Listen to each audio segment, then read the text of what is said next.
Traders बैठे हैं, बहुत सारे बड़े बड़े इंस्टीट्यूशनल ट्रेडर्स बैठे हैं जिनके पास एक प्रूवन एज है, जिनके पास एक प्रूवन स्ट्रैटेजी है। मार्केट एक 50-50 गैम्बल नहीं है। अगर आप हमेशा से ये सोचते आ रहे हो कि मार्केट आप एक कॉइन टॉस के बेसिस पे ट्रेड कर सकते हो, यू आर एब्सोल्युटली रॉन्ग। क्योंकि कभी भी एक प्रोफेशनल ट्रेडर जब ट्रेडिंग करता है तो उसका एज ट्राइड होता है, टेस्टेड होता है और प्रूवन होता है। एक professional trader does not care कि वो कितना विन कर रहा है, कितना लूज कर रहा है, क्योंकि एक प्रोफेशनल ट्रेडर को ये पता होता है कि over the period of 10 trades और over the period of 100 trades और 1000 ट्रेड्स, एक प्रोफेशनल ट्रेडर को पता है कि उसकी एज कितना ज्यादा प्ले आउट करेगी, कितना परसेंटेज विन रेट देगी और कितना परसेंटेज रिजल्ट्स देगी और रिस्क रिवॉर्ड रेशियो देगी। And this is exactly where एक बिगिनर और एक प्रोफेशनल के बीच में कितना बड़ा डिफरेंस होता है। अब सबसे बड़ा प्रॉब्लम ये है कि जब एक बिगिनर ट्रेडिंग शुरू करता है तो उसे तो पता ही नहीं होता है कि एज क्या होता है, उसे पता ही नहीं होता है रिस्क रिवॉर्ड रेशियो क्या होता है, उसे पता ही नहीं होता है कि टाइम विंडोज और लिक्विडिटी क्या होता है, जिसकी वजह से एक बिगिनर ट्रेडर कभी अपनी एज फॉर्म नहीं कर पाता है। अगर आप ये सोच रहे हो कि मैं ट्रेडिंग शुरू करूंगा और मैं चार्ट पैटर्न सीख लूंगा और मुझे एक एज मिल जाएगी, that is not an as,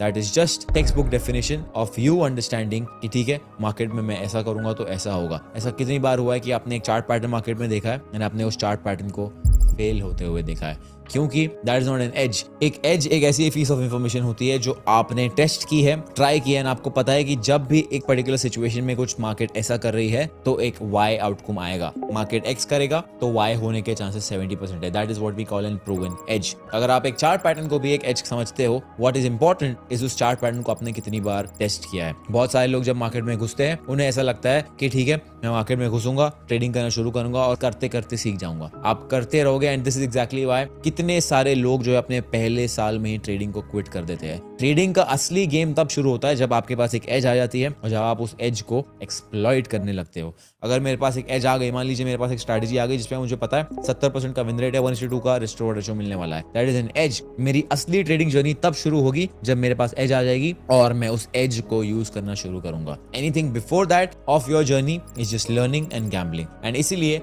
मैंने एक कंप्लीट रोड मैप बनाया हुआ है फॉर फ्री, जिसको आप मेरे चैनल पर ही देख सकते हो। बट अगर आप एक कंप्लीट बिगिनर, मैं चाहता हूं कि आप अपने आप से खुद कुछ सवाल कीजिए। क्या आपका एक डिफाइंड टाइम विंडो है? क्या आपका एक डिफाइंड इंस्ट्रूमेंट है? या फिर आप कोई भी इंस्ट्रूमेंट में ट्रेड करते हो, कभी फॉरेक्स, कभी क्रिप्टो, या कभी जीबीपी यूएसडी, कभी यूरो यूएसडी, या कभी गोल्ड? क्या आप हर जगह ट्रेड कर रहे हो या आपके कुछ डिफाइंड इंस्ट्रूमेंट्स है? क्या आपका टाइम विंडो डिफाइंड है? आप दिन में कभी भी चार्ट के सामने बैठ कर कभी भी ट्रेड ले लेते हो? क्या आपका रिस्क मैनेजमेंट डिफाइंड है? क्या आपका एंट्री मॉडल डिफाइंड है? या आप कभी भी जब मन करता है तब ट्रेड में एंट्री ले लेते हो, जैसे मन करता है वैसे एंट्री ले लेते हो? या आपके कुछ एंट्री कन्फर्मेशंस है? क्या आपको ये पता है कि आपका बेस्ट ट्रेडिंग डे कौन सा होता है पूरे वीक में? Monday, Tuesday, Wednesday, Thursday, Friday, कौन सा आपका बेस्ट ट्रेडिंग डे होता है? क्या आपको ये पता है कि आपका बेस्ट ट्रेडिंग मंथ कौन सा होता है? क्या आपको ये पता है कि मई से लेके जून के बीच में अगर आप गोल्ड ट्रेड करोगे तो आपको मोस्टली लॉस होगा, बिकॉज उस वक्त गोल्ड परफॉर्म नहीं करता है, क्योंकि स्टॉक मार्केट के Q2 अर्निंग्स आते हैं, जिसकी वजह से सारा पैसा स्टॉक मार्केट में फ्लो हो जाता है। ये मुझे कैसे पता है? बिकॉज मैंने टेस्ट किया है, मैंने अपने एज को टेस्ट किया है। मुझे पता है कि मेरा वर्स्ट मंथ कौन सा है और मेरा बेस्ट मंथ कौन सा है। सिमिलरली, क्या आपको पता है आपका बेस्ट मंथ कौन सा है? अगर आपको नहीं पता है,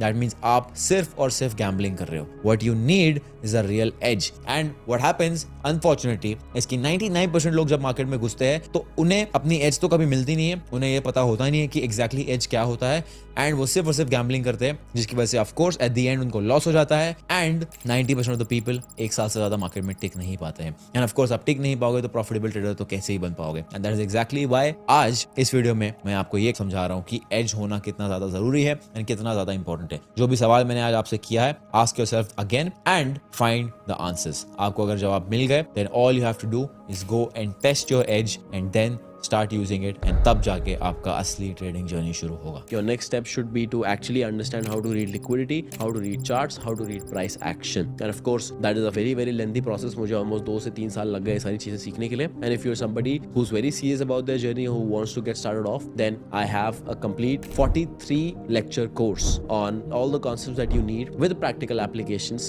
in one place. And of course, if you're interested, you can go to my link in bio and you'll find the link of that course in the description of this particular video. आपको ये तो समझ में आ गया कि आप beginners गलती करते क्या है, लेकिन प्रोफेशनल्स क्या करते हैं? प्रोफेशनल्स के बाद एक रूल बुक होता है, एक प्ले बुक होता है और एक बैक टेस्टेड सिस्टम डेटा होता है। बैक टेस्टिंग के बारे में तो मैंने आपको बता दिया, बट जो रूल बुक होता है वो बहुत इंपॉर्टेंट होता है। रूल बुक एक ऐसी चीज है, एक ऐसी चेकलिस्ट है जो आप ट्रेड लेने से पहले फॉलो करते हो और ट्रेड लेने के बाद तक फॉलो कर रहे होते हो। ट्रेड चेकलिस्ट के ऊपर मैंने एक साइकोलॉजी वीडियो भी बनाया है और फ्री ट्रेड चेकलिस्ट भी प्रोवाइड की है, वो वीडियो जाके आप जरूर देखना इस वीडियो के बाद। तो ट्रेड चेकलिस्ट बहुत ज्यादा इंपॉर्टेंट है। प्ले बुक क्या होती है? प्ले बुक बुक बहुत ज्यादा इंपॉर्टेंट है, क्योंकि प्ले बुक के अंदर आपका सेटअप डिफाइंड होगा क्लियरली कि ओके जब सेटअप ये करेगा तो मैं ये करूंगा, एंड आपके ए प्लस सेटअप, ए सेटअप्स और बी सेटअप्स क्लियरली डिफाइंड होने चाहिए। अभी ए प्लस ए और बी सेटअप्स क्या होते हैं? जब आप ट्रेडिंग करना शुरू करोगे आपका एज समझ में आएगा। आप जब टेस्टिंग करोगे तो टेस्टिंग के अंदर आपको ये समझ में आएगा कि ओके ए प्लस सेटअप कैसा दिखता है। आपकी जो चेकलिस्ट है सारे रूल्स की, मान लीजिए लंदन ओपन पे गोल्ड में ब्रेकआउट स्ट्रक्चर मुझे मिल रहा है 15 मिनट के टाइम फ्रेम पे, तो मैं एंटर करूंगा, मेरा स्टॉप लॉस रहेगा नीचे की तरफ। अब मुझे ये समझ में आ रहा है कि ओके अगर लंदन में मुझे बड़ा मूव चाहिए तो मुझे ये देखना पड़ेगा कि एशिया में बड़ा मूव तो नहीं आया, बिकॉज जिस भी दिन एशिया सेशन में बड़ा मूव आ रहा है लंदन सेशन में छोटा मूव आता है। तो अब एक बहुत इंपॉर्टेंट की पॉइंट हो गया। तो अब मैं ये देखूंगा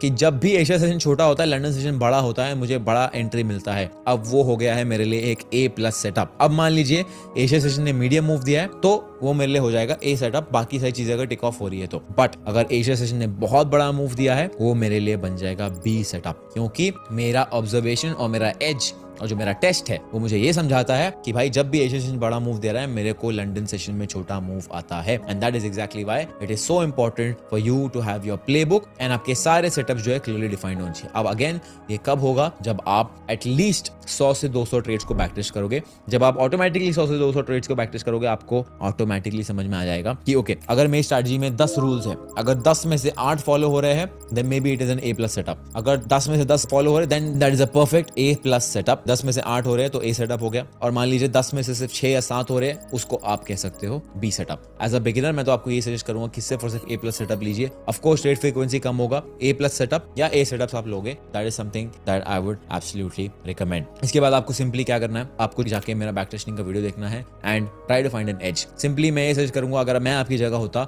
तो मैं एक कोई ऐसी स्ट्रैटेजी ढूंढता जो यूट्यूब पे फ्रीली अवेलेबल है। मैंने अपने खुद के वीडियोस में बहुत सारी स्ट्रैटेजी बताई हुई है, आपको जाके उस स्ट्रैटेजी को समझना है एंड सिंपली उस चीज को टेस्ट करना है, क्योंकि इससे आपकी मेहनत बहुत ज्यादा बच जाएगी, आपको हैसल नहीं होगा। आपको ऑलरेडी एक रेडीमेड स्ट्रैटेजी मिल रही है जो टेस्टेड है, बट उसको फिर भी टेस्ट करने का क्या जरूरत है? उसको टेस्ट करने का जरूरत ये है कि जब तक आप उसको खुद टेस्ट नहीं करोगे, खुद अपने ब्रेन को ट्रेन नहीं करोगे वो सेटअप को देखने के लिए, तब तक आपको स्ट्रैटेजी में खुद कॉन्फिडेंस नहीं आएगा। एंड जैसा कि मैंने कहा 99% लोग तो असली गेम खेल ही नहीं पा रहे क्योंकि उनके पास एज ही नहीं है। मैं आपको यही बोलूंगा कि आप before you even think of quitting trading, और अगर आप सोच भी रहे हो ट्रेडिंग को छोड़ने का, असली गेम खेले बगैर इस मैदान से बाहर मत निकलना। All the best. सो इस वीडियो में आगे बढ़ने से पहले मैं आपको एक प्रॉफिटेबल ऑनलाइन